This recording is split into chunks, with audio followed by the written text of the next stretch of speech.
We're going to start by making a slip knot. So I make an X over my 2 front fingers, reach in with that hook, pull the yarn and twist. Now take the shorter piece of yarn and pull gently on it. And what that's going to do is tighten the yarn over the hook, but not too tight. So then I'm going to yarn over and pull through, yarn over and pull through. And what I'm doing is making a chain. I chained 68. You're going to want to take the yarn and wrap it around your head as you go, keeping track of how many chains that you are doing, as each head side is obviously a bit different. If you're using a bigger hook than a 5.5, it is going to measure a little bit bigger. So if you're using like a 6, you're going to have a bigger headband. We're done making our chain, and again, mine is 68, but you'll want to make sure this fits around your head comfortably. Now we're going to yarn over and half double crochet into the second chain from the hook. As a refresher, a half double crochet is yarning over, placing your hook into the next stitch, just like this. So we're going to place our hook into the stitch, yarn over again, pull through 1, yarn over again, and pull through all 3. We're going to continue this pattern the entire way down the row. In case you did not know, a half double crochet is the stitch that sits in between a single and a double crochet. I really like this stitch because it really takes little thought and it's easy to do. You can do it while you're watching TV at night. It just takes very little thought. I'm going nice and slow here so you can see exactly what I'm doing in case you're a beginner. Hopefully this is nice and clear to you.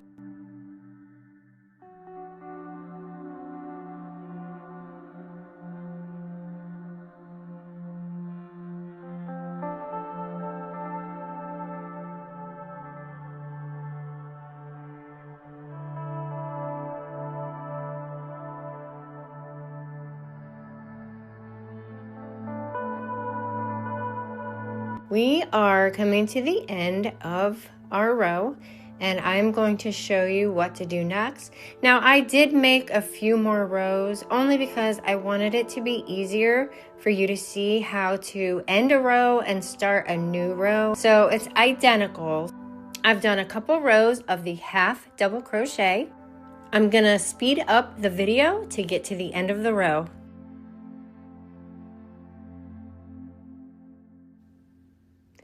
So we are coming to the end here, and this is our last stitch. So you want to do the exact same thing at the end of the stitch. You'll yarn over and do your half double crochet as normal, chain 1, and then turn your work. And you want to turn your work as though you're turning a book page. So you turn it exactly how you flip a page of a book. Now we're going to start. We're going to yarn over. And we're going to do a half double crochet in the first stitch. Continue doing half double crochets all the way, as this is going to be your main stitch. Continue doing half double crochets until your headband measures about 2.5 to 3 inches. So that's how wide you're gonna want your headband. You may want it bigger or smaller. Either way, custom it to your liking. We're starting our last row, and then I'm going to show you at the end on how to cut your working yarn. I'm going to show you how to sew up the ends to bring your headband together.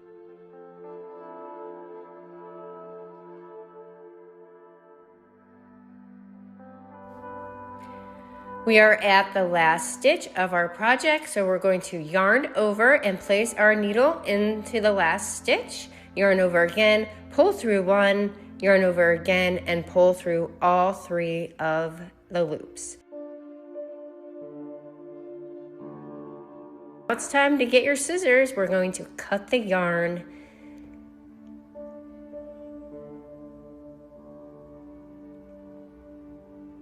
Now we're going to yarn over and pull through, and just pull that piece of yarn out and tighten it all the way down.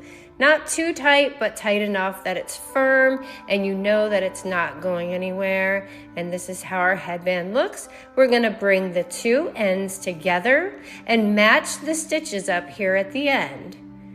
Now you'll want to leave a long enough tail that you can sew up the two ends. It's just easier that way, then you don't have to go back and get new yarn and do the whole cut off, and it's just a lot easier this way. So just match the ends up and bring it through, and we're just gonna do this for each one of the stitches. Now some people like to go through both of the stitches, and then some people have their own way of going through the edge. It depends on your preference. Either way is fine. I like to say for beginners, you can just go through both because it's easier that way. It takes less thought. So if you just take your darning needle, and we're going to work up and pull on that darning needle, pull the yarn, and then we're going to do it again for the next stitch and just place it through the ends of both of the stitches. So you're not worrying about, is it the first loop or the second loop? It really is not going to make a difference because it's going to be hidden at the bottom under your hair, and just keep going back and forth.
We are going to secure the ends. So we're just going to sew the ends into the project and make it easy. I mean, it doesn't have to be perfect. Again, this part's going to be hidden, so you're basically just wanting to make sure these two ends are secure inside of the project.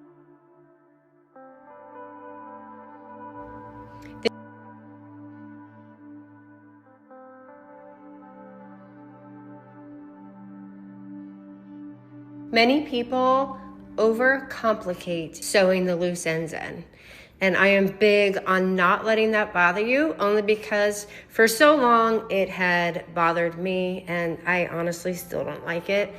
But I'm just here to tell you, let go of that worry and just do the best you can.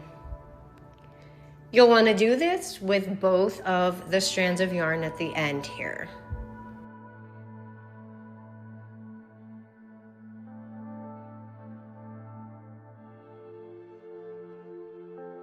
And this is how your headband is going to look at the end.